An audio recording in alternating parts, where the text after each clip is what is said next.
আমাদের ভিডিওটি শুধুমাত্র আপনাদের মনোরম অনুভূতির অনুভবের জন্য। অনুগ্রহ করে কাল্পনিক জগতের সাথে বাস্তব জীবনের কোনো মিল খুঁজবেন না। সুস্থ থাকুন, সজাগ থাকুন। চিরদিনই তুমি যে আমার, যুগে যুগে আমি তোমারি। চিরদিনই। এই যে সঙ্গীত শিল্পী। কে ও মাস্টার? হি হি হি। মনে বড্ড কুলব জেগেছে মনে হচ্ছে। তা বৃষ্টির মধ্যে গলা ছাড়তে ছাড়তে কোথায় চললি? থেকে আজ দোকানে যা ভিড়, তাতে চেনিটাই ফুরাই গেছে, খেয়ালই করিনি। তা সেটাই আনতে যাচ্ছি। আচ্ছা ঠিক আছে, যা যা, আমি ওইদিকেই যাচ্ছি। তা কেউ এসছে নাকি তালতলায়? সবাই এসছে, আজকে কি আর কেউ বাড়ি থাকে? তা আপনি যান, আমি আসছি। চিরদিনই তুমি যে আমার, যুগে যুগে আমি। আবার মহানন্দের হারি চাচার মতো গান ধরে বাজারের দিকে চলে গেল ফটিক। আজ তালদিঘিতে উৎসব? না না, এ কোনো জেসে উৎসব না, এ হলো মহা উৎসব। এ কদিন ধরে একটা জিনিস লক্ষ্য করেছি, এই গ্রামের দিকে যেমন ভূত নিয়ে বাড়াবাড়িটা বেশি, তেমন কিন্তু ভোট নিয়েও বাড়াবাড়িটা বেশি। কিন্তু এবার টিভি চ্যানেল বা খবরের কাগজ খোরাক জোগাতে পারেনি আমাদের এই তালদিঘি। তাই কোনো ঝামেলা বা মারামারি কোনোটাই হয়নি। আরে তাল পাকানোর জন্য খবরের চ্যানেলগুলোতে তিল দিতে হবে তো নাকি? নইলে দল বেঁধে গরুগুলো টিভিতে বসে ষাঁড়ের মতো চেঁচাবে কি করে? ভোটের শেষে উত্তেজিত এবং জর্জরিত মানুষের মাথায় এক বালতি জল ঢালার মতো বিকেলের দিক থেকে বৃষ্টি আরম্ভ হয়েছে। ছাতাটা নিয়ে হাঁটতে হাঁটতে ফটিকের দোকানে গিয়ে দেখি ইতিমধ্যে সকলে আড্ডাটা জমিয়ে দিয়েছে, কিন্তু এখানে এখনো পারদ নামেনি। তাই বসতে বসতে আমি একটু উস্কে দিয়ে বললাম, কি আজকে ভোট কেমন হলো? তা কি মনে হচ্ছে সবার? গাঙ্গুলি মশাই, তা আমি শুনলাম আপনি নাকি টিনের কৌটো পার্টির লোক। দেখবে দেখবে, এবার পাশা একেবারে পাল্টে যাবে। একটা সিট জিতার মুরদ নিয়ে সে আবার বলছে পাশা পাল্টে যাবে। ভাদুর মশাই, আপনি আর কাটা খায়ে নুনে ছিটা দেবেন না। তা আপনার পার্টিও তো বাংলার কয়লা থেকে ময়লা সবইতে মিশে আছে। আরে আরে, পরীক্ষা হয়ে গেছে, ভোটের রেজাল্ট নিয়ে মাথা ঘামাবে ক্যান্ডিডেটরা। হ্যাঁ, ভোটের পর ওনারা আমাদের ভুলে যাবে, তার চেয়ে ভালো হয় কি ভোটের আগে আমরাই ওনাদেরকে ভুলে যাই। হ্যাঁ, সেই দিনের শেষে সবাই এক। ভাদুরী মশাই একটু হতাশ হয়ে বললেন, হ্যাঁ ঠিকই বলেছ, যে যায় লঙ্কায় সেই হয় বিভীষণ। ভাদুরী মশাই, ওটা বিভীষণ নয়, ওটা হলো রাবণ। হ্যাঁ, দুধ শহরের লোক, কিছুই জানেন না দেখছি। বলছিলাম যে রাস্তায় এই নিয়ে কথা না বলাই বোধহয় ভালো। আরে দূর মশাই, আপনার তো দেখছি ভোটেও ভয় ভূতেও ভয়। আরে মশাই, আপনি ও ছাড়ুন, এরা তো সেই সবই এক। ভোটের আগে ভিক্ষা চায়, ভোটের পরে লুটে খায়, সবই এদের ছলনা। এতক্ষণ ধরে সব কথাই শুনছিলেন কনকনাথ কর্মকার, কিন্তু এবার এসে বলল, এগুলো আর কিসের ছলনা? ছলনা কাকে বলে তোমরা জানোই না।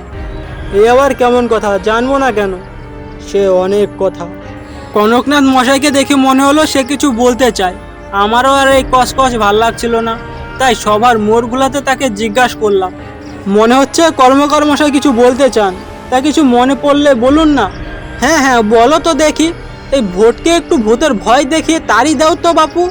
এই ঘটনাটা শোনার পর কিন্তু তোমরা আর বলতে পারবে না যে ব্যাপারটা খাঁটি নয়। আরে সেটা তো আমি বলবো। দাঁড়ান দাঁড়ান, আপনারা আমায় ছাড়াই গল্প শুরু করে দিয়েছেন।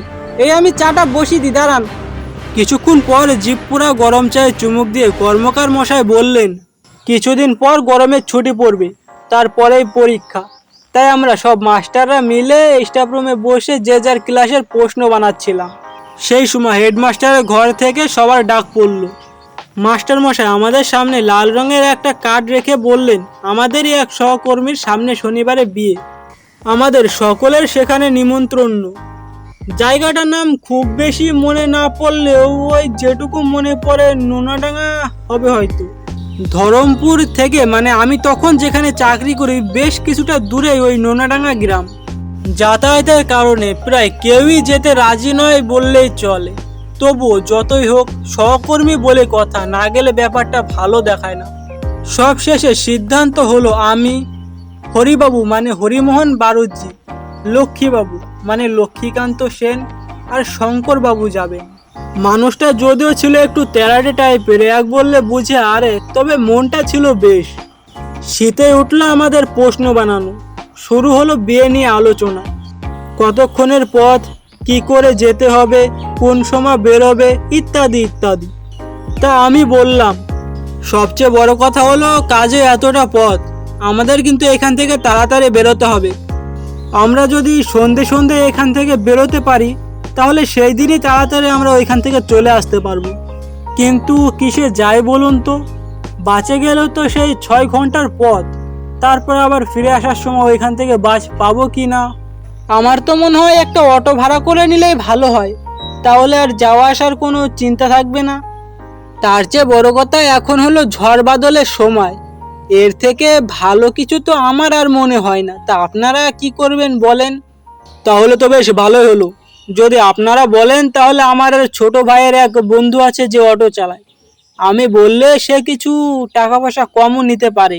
হরিবাবু এতক্ষণ ধরে চুপ করে আমাদের কথা শুনছিলেন। মানুষটা বরাবরই একটু কম কথা বলেন, কিন্তু উনার মতো উদার মানুষ আমি খুব কমই দেখেছি। তা তিনি বললেন, তাহলে তো সব ফাইনাল হয়েই গেল।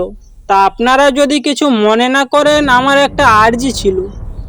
যাবার পথেই তো ওই শ্রীরামপুর মানে আমার গ্রামটা পড়বে, তা যাওয়ার সময় যদি আমায় একটু তুলে নেন, আমি ওই বড় রাস্তার মোড়েই থাকবো। এ কি বলছেন হরিবাবু? তা আপত্তি কিসের? সে তাই হবে, শ্রীরামপুর দাঁড়াবো। তা এটা একটু অটোওয়ালাকে বলে রাখলে ভালো হয়। নোনাডাঙ্গা যাওয়ার মোটামুটি ছক একটা হয়ে গেল। নির্দিষ্ট দিনে মানে শনিবারে শঙ্করবাবু অটোতে করে আমাদের বাড়ির সামনে এসে থামলেন। লক্ষ্মীবাবু আর আমি আমার বাড়িতে বসে অপেক্ষা করছিলাম। অটোর ভেতর থেকে মুখ বের করে বললেন, কি স্যার আপনাদের হয়েছে নাকি? আমি কিন্তু কাটায় কাটায় 12টায় এসছি, আসুন তাড়াতাড়ি উঠে পড়েন। আগেই বলেছি শঙ্করবাবু কিন্তু একটু তেরাটি টাইপের, উপকার করতেও দেরি নেই, আবার যেচে পড়ে কথা শোনাতেও দেরি নেই। আমি আর লক্ষ্মীবাবু দুজনে মিলে গিয়ে অটোতে বসলাম। অটো আমাদের সবাইকে নিয়ে চললো শ্রীরামপুর মানে হরিবাবুর বাড়িতে। কিছুক্ষণ পর আমরা শ্রীরামপুর এসে হরিবাবুকে তুলে নোনাডাঙ্গার উদ্দেশ্যে রওনা হলাম। আমরা নোনাডাঙ্গায় পৌঁছানোর পর সবাই মিলে এক জায়গায় দাঁড়িয়ে সিদ্ধান্ত করলাম যে ঘন্টা দেড়েক থাকার পর আমরা আবার এখান থেকে রওনা দেব। কিন্তু প্রকৃতি আমাদের পাশ ছাড়লো না। যখন আমরা বাড়ির উদ্দেশ্যে বেরোবো ঠিক সেই সময় প্রচণ্ড পরিমাণে বৃষ্টি আর বজ্রপাত। সে যে কি বৃষ্টি তা বলে বোঝানো যাবে না। কিছুক্ষণ পর রতন আমাদের এসে বলল, স্যার এত রাতে বৃষ্টি না কমলে কিন্তু গাড়ি চালানো যাবে না। সে দিনের বেলা হলে এক কথা ছিল, কিন্তু রাত্রেবেলা কিন্তু কোনো মতেই গাড়ি চালানো যাবে না। তবে চিন্তা করবেন না, এইখানকার পথঘাট আমার সবই চেনা, আপনাদের সবাইকে বাড়ি পৌঁছে দেব। সেদিন যখন আমরা নোনাডাঙ্গা থেকে রওনা হলাম তখন 10টা বেজে গেছে। বৃষ্টির বেগটা কমে গেলেও এখনও কিন্তু বৃষ্টি ঝিরিঝিরি করে পড়ছে। তখন তো আর এখনকার মতো এত রাস্তাঘাট বাঁধানো ছিল না, না। তখন যখন রাস্তাঘাটে গাড়ি ঘোড়ায় চড়তাম মনে হতো চাঁদের উপর দিয়ে ঘুরছি। সারা রাস্তা কাদায় মাখামাখি, কোথাও উঁচু তো কোথাও নিচু। বাইরের ঠান্ডা ঝোড়ো হাওয়া আমাদের নাকে মুখে লেগে বেশ ভালোই লাগছে। সারাদিন অসহ্য গরমের পর শরীর মন এই বাতাসে একদম জুড়িয়ে যাচ্ছে। দূর ছাতা, একটা কাঠিও ধরাতে পারছি না, সব কাঠি ফুরিয়ে গেল। এই সময় একটা বিড়ি না হলে হয় নাকি? হে লক্ষ্মী, তোমার আর লক্ষ্মী বিড়ি ধরবে না, অযথা চেষ্টা করো না। একে তো বৃষ্টির মধ্যে বাইরে ঠান্ডা হাওয়া বইছে, তার উপরে আবার অটো চলছে, এর মধ্যে ডিসলাই ধরেনি কি? আরে বাপু, আমারও তো মনটা পান পান করছে নাকি। এ রতন ভাই, এই সামনে কোনো পান সিগারেটের দোকান দেখলে একটু দাঁড়িয়ে তো। এত রাতে আবার দাঁড়াবেন স্যার? এ জায়গাটা নিয়ে কিন্তু অনেক রকমের কথা শোনা যায়। তুমি তো বললে রাস্তাঘাট তোমার সবই চেনা, তাহলে আবার ভয় কিসের? নোনাডাঙ্গা থেকে বেরোনোর সময় ওই গমচির পথে একটা পান সিগারেটের সামনে আমাদের অটোটা দাঁড়ালো। দোকানদারির বয়স তখন আমাদের মতো। ওই ঝাপটা টেনে সে বাড়ির দিকে রওনা হচ্ছিল, ঠিক সেই সময় আমাদের অটোটা থামতে দেখে সে আবার ঝাপটা তুলে দিল। আমরা বৃষ্টি থেকে বাঁচার জন্য হুড়মুড়িয়ে গিয়ে ঝাপের তলায় আশ্রয় নিলাম। আমরা সবাই যে যার মতো জিনিস নিয়ে নিলাম, কেউ বিড়ি ধরালো, কেউ পান খেলো, কেউ সিগারেট নিল। আপনাদের তো দেখে মনে হচ্ছে আপনারা নোনাডাঙ্গা থেকে এসছেন, তা আপনারা যাবেন কোথায়? হরিবাবু পানের পিকটা ফেলে বললেন, ওনারা সবাই ধরমপুর যাবেন, শুধু আমি শ্রীরামপুর নেমে যাব। তা ধরমপুর তো এখান থেকে সেই অনেক দূর, আপনাদের পৌঁছাতে পৌঁছাতে তো সেই ভোর হয়ে যাবে। তা রাস্তাঘাট সব চেনা আছে তো বাপু? রতন এনার প্রশ্নের জবাব দিয়ে বলল, আমি সব চিনি, এখানকার রাস্তাঘাট আমার সব চেনা আছে। এই বৃষ্টিটা না আসলে আরো আগে বেরিয়ে যেতাম, কিন্তু এই বৃষ্টিটার কারণে একটু বেঁধে গেছি। দোকানদার খানিকক্ষণ চুপ করে থেকে মাথাটা চুলকিয়ে কিছু একটা ভেবে বলল, যদি কিছু মনে না করেন তাহলে একটা কথা বলি। দেখুন, এই রাস্তাটা কিন্তু ভালো না। দেখুন, আপনারা জানেন কি না জানি না, তবে এই রাস্তাটার কিন্তু একটা বদনাম আছে। এই রাস্তায় ছলনার উৎপাতটা একটু বেশি হয়। আজ একে তো শনিবার, তার উপরে আবার অমাবস্যা, তাই বলছিলাম আপনারা কিন্তু কোথাও দাঁড়াবেন না। বিপদ কোথায় কিভাবে ঘটে যেতে পারে তা কি কেউ আর বলতে পারে? রাত না করে বরং আপনারা রওনা দেন, অনেক লেট হয়ে গেল, আমারও বাড়ি যেতে হবে। এত কিছু শোনার পর আমি সবাইকে বললাম, নিন চলেন, এখন আমরা আবার বাড়ি যাই। অনেক রাত হয়ে গেল, আর বৃষ্টিটাও কমে গেছে। চলেন চলেন। রতন এসে অটোটা স্টার্ট দিল, কিন্তু লক্ষ্মীবাবু তাকে দাঁড় করিয়ে বলল, রতন একটু দাঁড়াও তো। এই অটো যখন আর থামবে না তখন আমি ওই ঝোপ থেকে একটু হালকা হয়ে আসছি। কথাটা বলে তিনি ঝোপের দিকে চলে গেল। শঙ্করবাবু তার সঙ্গ নিল। রতন অটোর স্টার্টটা বন্ধ করতে সামনের হেডলাইটের আলোটা নিভে গেল। সাথে সাথে অটোর সামনে যেন একেবারে ঝুপঝুপে অন্ধকারে নেমে এলো। আমি আর হরিবাবু অটোর পাশে দাঁড়িয়ে আছি। বৃষ্টিটা কমে গেছে ঠিকই, তবে মাঝে মধ্যে বিদ্যুতের ঝলকে বুঝিয়ে দিচ্ছে যে আজকে অমাবস্যা। হঠাৎ শঙ্করবাবুদের ঝোপের আড়াল থেকে একটা সরসরিয়ে শব্দ এলো। এই শুনে হরিবাবু বললেন। হরিবাবুর কথা শেষ হতে না হতেই ঝোপের দিক থেকে একটা প্রচণ্ড চিৎকার শোনা গেল। আ শঙ্করবাবুর গলার আওয়াজ। আমি, হরিবাবু আর রতন তিনজনাই ছুটে গেলাম ঝোপের কাছে। গিয়ে দেখলাম শঙ্করবাবু পড়ে আছে মাটিতে, আর লক্ষ্মীবাবু তাকে তোলার চেষ্টা করছে। আমি বললাম, এ কি, আপনি পড়ে গেলেন কি করে? আর বলবেন না, জায়গায় জায়গায় জল জমে যে অবস্থা, কোনটা মাটি কোনটা জল কিছুই বোঝা যায় না। এই স্লিপ কেটে পড়ে গেলাম। দেখলাম যে ওনার ডান পায়ের পাতাটা একটু মচকে গেছে, তার জন্য আমরা সবাই মিলে ধরাধরি করে এনে অটোতে বসালাম। তারপরে আমাদের অটো আবার চলতে শুরু করলো। সত্যি কথা বলতে, এই ঝড় বৃষ্টির মধ্যে এভাবে অটোতে চলে যাওয়ার অভিজ্ঞতা এর আগে আমার কখনোই হয়নি। তার উপরে আবার ওই দোকানদারের মুখে ছলনার কথাটা শোনার পর মাথার মধ্যে ওটাই ঘুরপাক খাচ্ছে। বলবো কি বলবো না কথাটা ভাবতে ভাবতে বলেই ফেললাম, আচ্ছা রতন, তুমি তো নাকি শুনলাম অনেক দিন ধরেই এই রাস্তায় যাতায়াত করো, তা তুমি কখনো এই ছলনার কথা শুনোনি? হ্যাঁ, শুনিনি তেমনটা নয়, আসলে লোকে বলে রাস্তায় দুর্ঘটনায় কেউ মারা গেলে তাকেই নাকি ছলনা বলে। এরা পথ চলতি মানুষদের ছলে বলে নানা বেকায়দায় ফেলে। যেটা তোমার সামনে ঘটছে না সেটাও তোমার সত্যি মনে হবে। কোনটা সত্যি কোনটা মিথ্যে কিছুই বোঝা যায় না।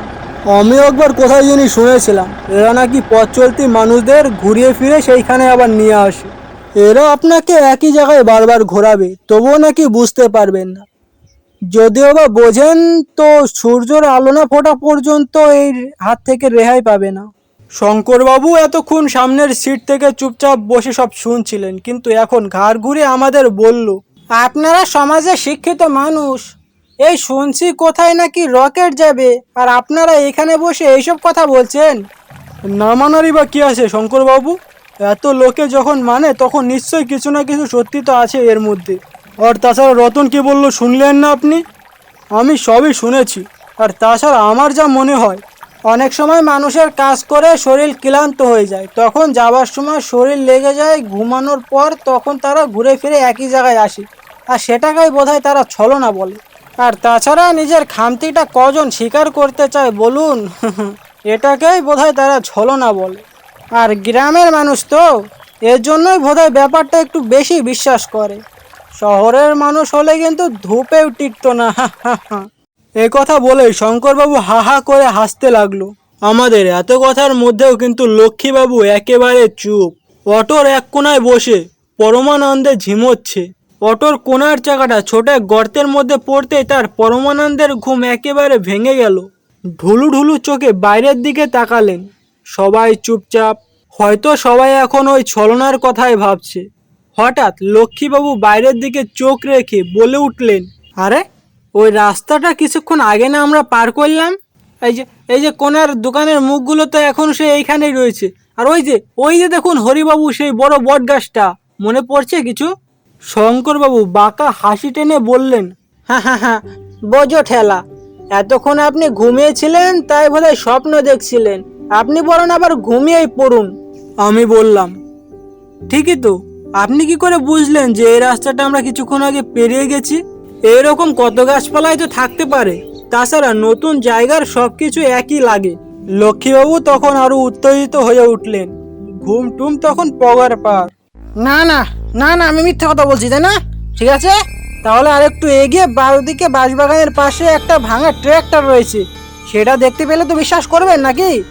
বিশ্বাস যে করেছিলাম তেমনটা নয়, তবে কৌতূহল বড় সাংঘাতিক জিনিস, একে দমিয়ে রাখা মুশকিল। তাই আমরা যতই অবিশ্বাস করি না কেন, আমাদের চোখ বাইরের দিকে চলে গেল আর দেখতে পেলাম যে সেই ভাঙা ট্রাক্টরটা পাশে পড়ে রয়েছে। কি কি হলো তো বিশ্বাস? ব্যাপারটা কিন্তু আমার একদম মোটেই ভালো লাগছে না। আমরা সবাই একবার একে অপরের মুখের দিকে চাওয়াচাই করলাম। এরই মধ্যে রতন বলল, আমরা আমরা বোধহয় ছলনার কপ্পরে পড়েছি, নইলে আমরা সেই গ্রাম থেকে বেরিয়ে এসে 1.5 ঘন্টা হয়ে গেল, এই রাস্তায় তো আর কবরই থাকার কথা নয়। রতনের কথা শুনে হরিবাবু আমার হাতটা শক্ত করে চেপে ধরলেন, আর দেখলাম তার হাতটা একদম বরফের মতো ঠান্ডা। ভয় পেয়েছেন ভদ্রলোক। শঙ্করবাবু কিন্তু নিজের জায়গায় স্থির রইলেন। আমাদের কারোর সাথে কথার মিল হচ্ছে না বলে বোধহয় মুখ বন্ধ রাখলেন। ভয় যে আমিও পাইনি সেটা বললে মিথ্যে বলা হবে। যতই হোক, মানুষের মন তো, তাই ভয়ে ভয়ে প্রশ্ন করলাম, যদি আমরা সত্যি এই ছলনার পাল্লায় পড়ে থাকি তাহলে কি আর এর থেকে বেরোনোর আর কোনো উপায় নেই? শেষে নিমন্ত্রণ রক্ষা করতে এসে অঘরে প্রাণটা যাবে? হরিবাবু বললেন, আমার মনে হয় ভোরের আলো না ফোটা পর্যন্ত এর হাত থেকে আমাদের রেহাই নেই। যদি ভুল করে অটো থামানোর কথা ভাবেন তাহলে আর রক্ষে নেই, এখান থেকে আর বেঁচে ফিরতে পারবেন না। তার থেকে যেভাবে চলছেন চলতে থাকুন, কপালে যা আছে দেখা যাবে। ততক্ষণে লক্ষ্মীবাবু কিন্তু বেশ বিচলিত হয়ে উঠেছেন। আচ্ছা, আমার মনে হয় রাতের বেলা এমন এলোমিতারির মতো না ঘুরে আমাদের নিরাপদ একটা স্থান থেকে দাঁড়ানো উচিত। আমার কিন্তু ভীষণ ভয় ভয় করছে। কি পাগল হলেন নাকি বলুন তো মশাই?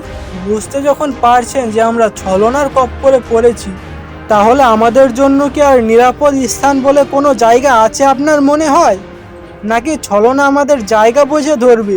হরিবাবু মাঝখানে কিছু একটা বলতে যাচ্ছিলেন, কিন্তু রতন চিৎকার করে উঠল, আরে নিজেদের মধ্যে এভাবে গন্ডগোল না করে জলদি দেখুন সামনে কি লেখা আছে, ওই সামনে ওই সাইনবোর্ডটাই দেখুন। আমরা সবাই একসাথে তাকালাম সেই দিকে যে কি লেখা আছে। অটোর হেডলাইটের সামনে তীর চিহ্ন দিয়ে বাঁ দিকে লেখা আছে শ্রীরামপুর, নামটা চকচক করছে। হরিবাবু উত্তেজিত হয়ে বললেন, আরে আরে শ্রীরামপুর, শ্রীরামপুর মানে তো আমার গ্রাম। যাক বাবা, ভালোই ভালোই পৌঁছে গেলাম। যাক বাবা, বেঁচে গেছি, আর কোনো চিন্তা নেই, এই যাত্রায় ভালোই ভালোই বেঁচে গেছি। শঙ্করবাবু গলা বাড়িয়ে বললেন, আমি তো আগেই বলেছিলাম ওই ছলনা টলনা কিছু না, সবটাই ভাওতা। যাই হোক, বাদ দিন এসব, চলুন আজকে গিয়ে হরিবাবুর বাড়িতে রাতটা কাটায়, তাহলে কালকে সকালে সবাই চলে যাওয়া যাবে। আচ্ছা হরিবাবু, আপনি জানেন তো এটাই আপনার গ্রাম? কোনো ভুল হচ্ছে না তো? মানে আমি বলছিলাম কোনো ছলনা নয় তো? এই হলো আপনার এক মহা দোষ, বুঝলেন? এমনি সময় সাচ্চার রাত কাটে না, আর এখন যখন একটা উপায় পাওয়া গেছে তখন এ কথা না বললেই নয়। আমার মাথায় কিন্তু তখন অন্য কিছু ঘুরপাক খাচ্ছে, তাই আমি বললাম, লক্ষ্মীবাবু কথাটা ভুল কিছু বলেননি, একবার ভেবে দেখুন। শ্রীরামপুর আমাদের ধরমপুরের পাশের একটা গ্রাম, সেখানে পৌঁছতে এখনো 3 ঘন্টা 3.5 ঘন্টার মতো লাগার কথা, মানে ওই 2-2:30 বাজার কথা। এখন বাজে মোটে 12:30। অটো তো আর উড়োজাহাজ নয়। নানান রকম তর্ক বিতর্ক করার পর গ্রামে ঢোকার সিদ্ধান্তই নিলাম। অটো বড় রাস্তা ছেড়ে গ্রামের রাস্তার দিকে ঢুকলো। হরিবাবু কিন্তু বাড়ি ঢোকার আনন্দে ডগমগ করছে। ওনার বাড়ি ঢোকার আগে পথের সামনে অটোটা রেখে আমরা সবাই বেরোলাম। লক্ষ্মীবাবু অবাক হয়ে প্রশ্ন করলেন, এ কি হরিবাবু, এত রাতে আপনার বাড়ির সামনে লোকজন কি করছে এরা? চলুন চলুন চলুন একবার এগিয়ে গিয়ে দেখা যাক কি হচ্ছে। হরিবাবু চললেন সবার আগে, পেছনে পেছনে আমরা সবাই। সামনে লোকজনের পাশে গিয়ে তিনি যা দেখলেন সে এক অদ্ভুত কাণ্ড। এত বড় আঘাত সহ্য করা কোনো মানুষের পক্ষে সম্ভব নয়।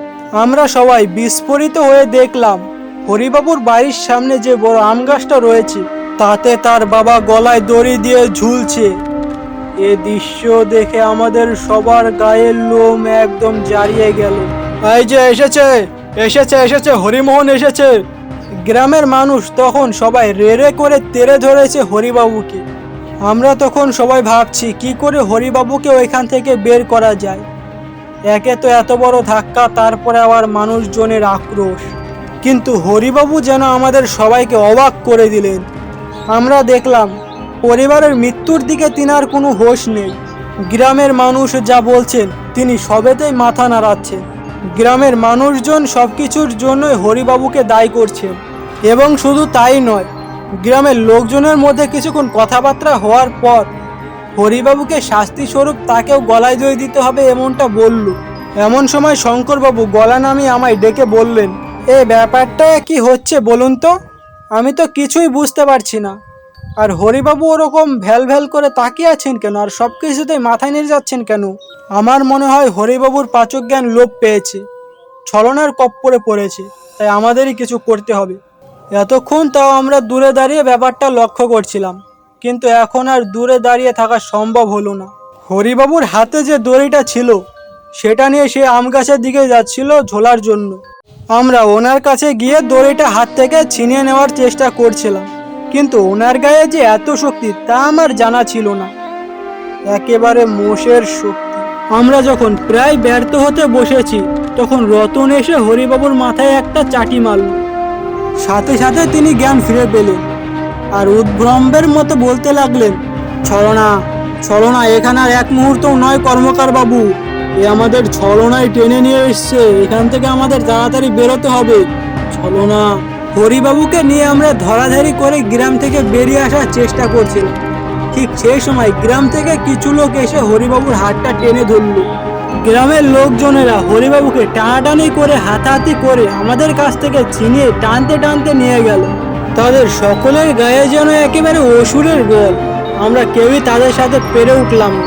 কিছুক্ষণের মধ্যে আমাদের সামনে হরিবাবুর হাত পা বেঁধে ওই আম গাছের মগডালের দড়িটা ঝুলিয়ে হরিবাবুকে টানতে টানতে শূন্যে তুলে ফেলল। মাটি থেকে শূন্যের দিকে উঠতে তার হাত পাওটা কেমন ছটফট করতে লাগলো। এতক্ষণ পর্যন্ত তিনি আমাদের দিকে অসহায়ের মতো চায়ে রইল। আমার চোখ ফেটে জল বেরিয়ে আসতে চাইছে। আস্তে আস্তে হরিবাবুও যোগ দিলেন তার পরিবারের সাথে। এদিকে আমরা অসহায়ের মতো শুধু দেখলামই। এভাবে চোখের সামনে একটা নির্মম মানুষের হত্যা যে কতটা দুঃখের সেটা তোমাদের বলে বোঝানো যাবে না। তারপরেই ঘটলো আরেকটা ঘটনা। হরিবাবুকে মারার পরেও যেন গ্রামের লোকেদের আক্রোশ মিটল না। তাদের মধ্যে একজন প্রায় হুঙ্কার দিয়ে বলে উঠল, ছাড়া যাবে না ওদের, ওদের ছাড়া যাবে না, সবাইকে ধরো, সবাইকে ধরে গলায় দড়ি দিয়ে ঝুলিয়ে দেবো, ধরো সবাইকে। এই কথায় যেন সবাই আরো উন্মুক্ত হয়ে উঠল।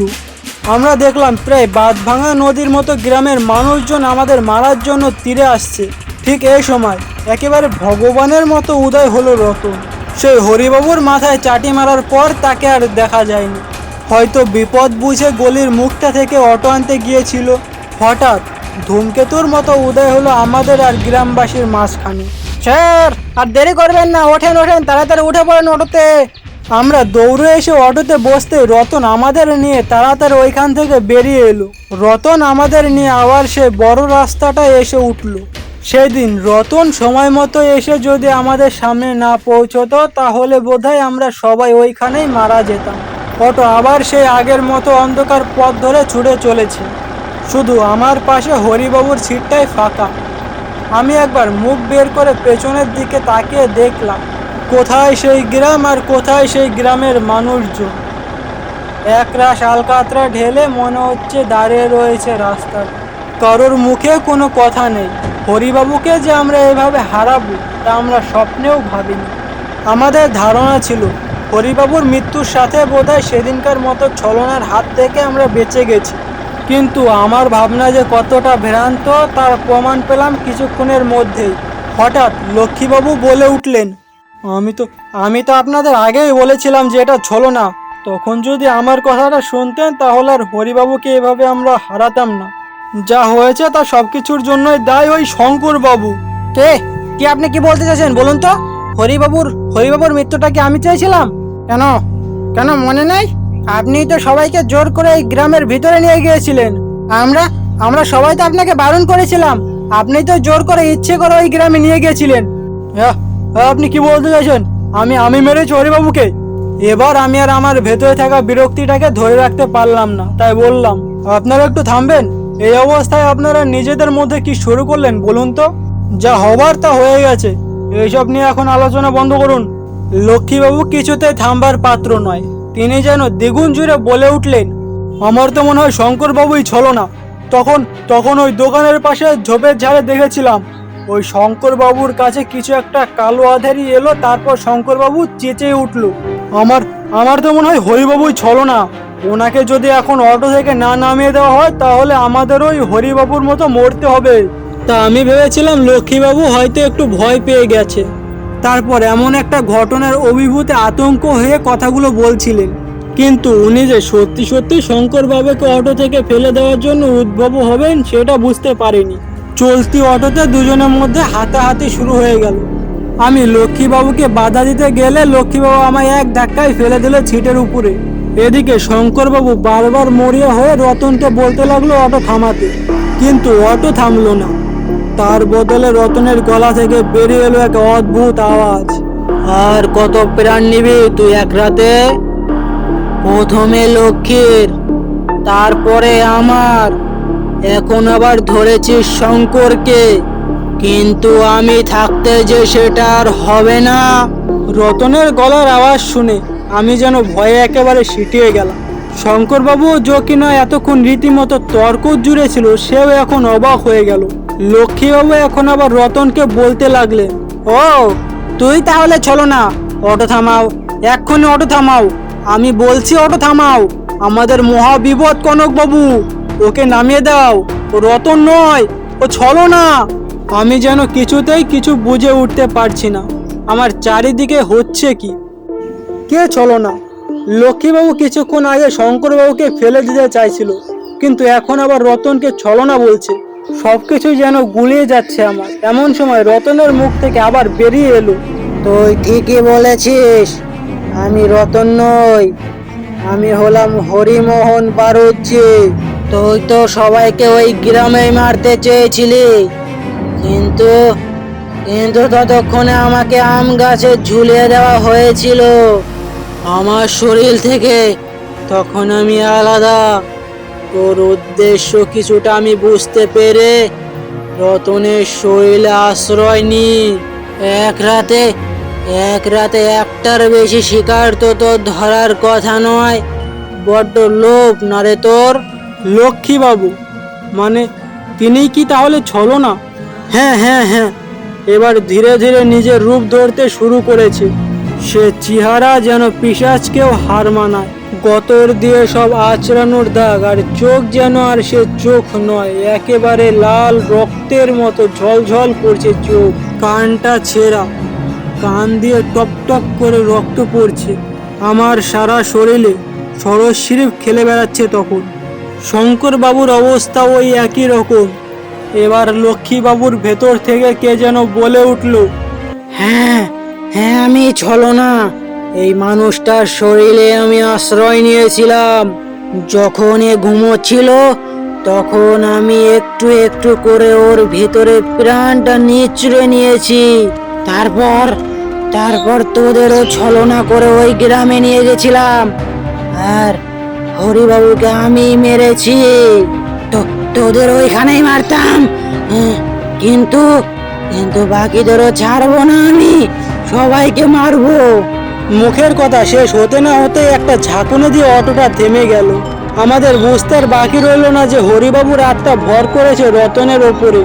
হট করে রতন অটো থেকে বেরিয়ে এসে লক্ষ্মীবাবুর ভেতর থাকা ছলনাকে চুলের মুঠি ধরে টেনে টেনে বের করে নিয়ে আসলো। সে ছলনা এখন নিরুপায়। দেখতে দেখতে রতন লক্ষ্মীবাবুকে টানতে টানতে নিয়ে গেল এক ঝোপের পেছনে। আমাদের চোখের সামনে তখন কেউ নেই, শুধু ওই জঙ্গল ঝোপ থেকে ভেসে আসছে অপার রূপে এক দানবিক আওয়াজ,